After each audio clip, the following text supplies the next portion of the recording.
So the NHL is going to go with it looks like they're going to go with a 24-team tournament, which I've been telling you about now for about a month. Okay. The top 4 teams in each conference will end up with some sort of a bye. They'll probably play some games amongst themselves, I would think, to determine seeding.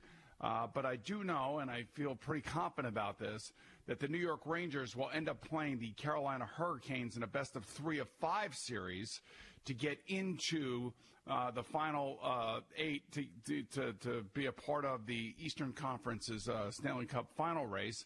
And the Islanders will play the Florida Panthers in a best of 3 to 5. And then they would, the winner of that would then combine with the top 4 teams in the Eastern Conference, and then that would form the run to the Stanley Cup playoffs. So I felt like it's a weird thing because there are a couple teams like Carolina and Columbus, Pittsburgh, that are going to have to play in this playoff group to get into the playoffs, even though that if the season ended today, sure, those teams are already in the playoffs.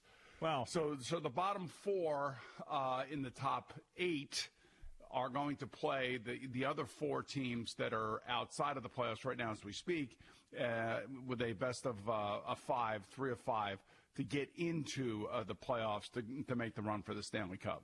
Yeah, I can't imagine those teams complaining all that much about that. I think that once they get the news that they're going to be able to go back out on the ice and compete, regardless of the situation, they're going to be thrilled to do that. So that is great news. Do you have a projected start date for when this would take place and where it's going to take place? No, I don't know. I don't know the where yet. I mean, it could be Minnesota, it could be Edmonton, it could be Columbus. There's a bunch of places that they're considering. And I really don't know what each of the top 4 teams in each of the conferences, how they're going to determine 1 through 4. And look, there's no home ice advantage, but what you would get, obviously, is if you do end up with the number 1 overall seed, technically you're supposed to be playing number 8. So you would be playing the worst team that is left in the playoffs. But I'm not sure where they're going to play. I'm not sure how the top 4 in each conference are going to end up determining their overall seeding. I guess they'll play amongst themselves, I'm assuming, because I can't imagine those teams not playing real games against teams that are coming out of a best of 3 of 5 series, getting ready to play, because now all of a sudden they got their sea legs, they got the game underneath, and they got all the timing and all that other stuff. So I would imagine that the top 4 are going to end up playing anyway. So I would think that there's going to be a 3-week training camp, if you will, where guys have got to get back out on the ice. They got to get their timing together. They got to make sure that everybody's in shape. They got to do all the testing, all the different things that are going to be required depending on where these players either go to play, or whether or not they can go to their home facilities and start working out. So I really feel like the NHL is getting very, very close now, and I think that they have the roadmap to make it happen. I think that most of the player reps have voted already, and I think and I feel like they all want to get back to playing. And the good news is that the bottom 7 teams don't have to show up, I don't believe. And, like I said, all the players have already gotten paid all their money in the NHL. Yeah, it makes it a lot easier. Right. So I'm not saying it's easy to just get back out there because of all the hurdles that you have to clear and keeping everybody safe. And, of course, locker rooms that, any professional sports locker room is going to have all sorts of issues when you try to come back during a pandemic. We understand. But when you already have the money thing put aside, it's a lot easier to deal with the rest of the issues, unlike Major League Baseball hasn't figured that part out yet. Right. And we've also heard, at least from Spencer Dinwiddie, he tweeted out, him of the Brooklyn Nets, of course, tweeted out that July 15th, he is hearing that's when the NBA will be coming back in that one location, which would most likely be Disney, which we'd heard rumblings of. But to hear a current player say that gives it even more credence as well. Yeah, so teams like Detroit, Ottawa, the 3 California teams, San Jose, the Kings, and Anaheim, the Devils, the Ducks, and then, of course, the Devils and Buffalo Sabres, those are the 7 teams that would be left out. And like I said, if all the players are paid, then they don't have to really come back and play for anything. And plus, anybody that's on that team that is going into free agency or anything else like that, I just couldn't imagine asking them to come back and participate in like 5 or 6 meaningless games to get everybody up to like 77 or 78 games. So most of the teams in the league have played either 70, 71, or 69 games.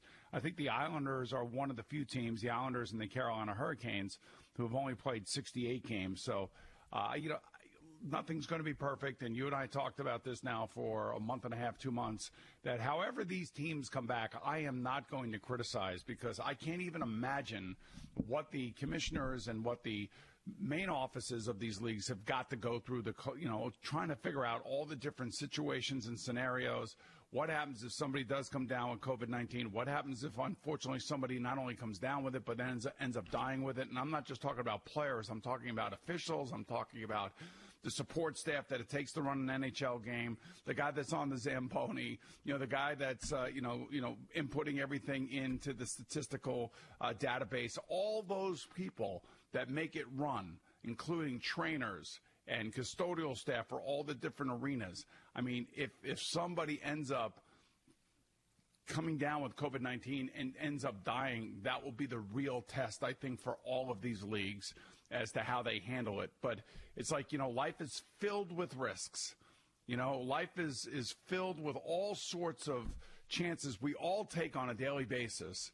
And I think that most of the players feel like they want to make a run for the cup, and they probably recognize better than we do the risks that they're going to be taking. I just hope that everybody else around the league recognizes that too and feels good about going to work, if in fact they end up going to work and doing what they would normally be doing in their job capacity. Well, when sports do come back, and team sports come back, like these big leagues we're talking about, it is in a different environment with a truly heightened sense of awareness where everybody's going to try to protect themselves. Remember when everything stopped, it was because Rudy Gobert wasn't taking it seriously. He thought it was a joke. He was touching all the reporters' microphones. He was reportedly kissing his teammates on the lips as a joke, like grabbing them and saying, "Look, I'm fine," and kissing them on the lips and then passing the virus around his locker room, as Donovan Mitchell also got it.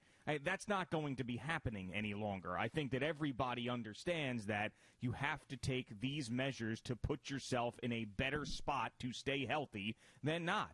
And that is a big point in not just sports, I believe, but also for the rest of us. This spread at the alarming rate that it did because none of us were doing anything, and we didn't know how prevalent it was. We're packing ourselves on trains and getting on subways and doing whatever. Nobody was washing their hands. They were supposed to wash their hands, and the thing went crazy.